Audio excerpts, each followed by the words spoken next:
بھائی نے پوچھا ہے کہ کیا میں پیاز کا تیل لگا کر نماز ادا کر سکتا ہوں یا نہیں؟ دیکھیں، اس کا جواب اجمالی طور پہ مختصر تو یہ ہے کہ نہیں۔ اس کی وجہ یہ ہے کہ نبی کریم صلی اللہ علیہ وسلم نے ایک حدیث میں بیان فرمایا کہ جو پیاز یا لہسن میں سے کچھ کھائے وہ ہماری مسجدوں کے قریب بھی نہ آئے، کیونکہ جس چیز سے انسانوں کو تکلیف پہنچتی ہے اس سے فرشتوں کو بھی تکلیف پہنچتی ہے۔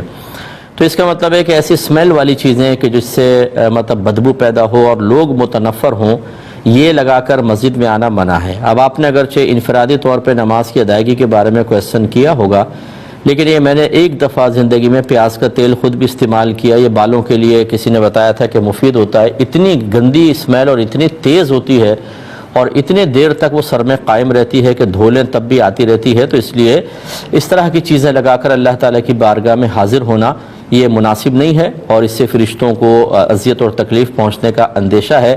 اس لیے ہمارے نبی کریم صلی اللہ علیہ وسلم کا طریقہ تو رہا کہ آپ خوشبو لگا کر نماز کے لیے تشریف لایا کرتے تھے، تو اس طرح کا تیل نہ لگائیں۔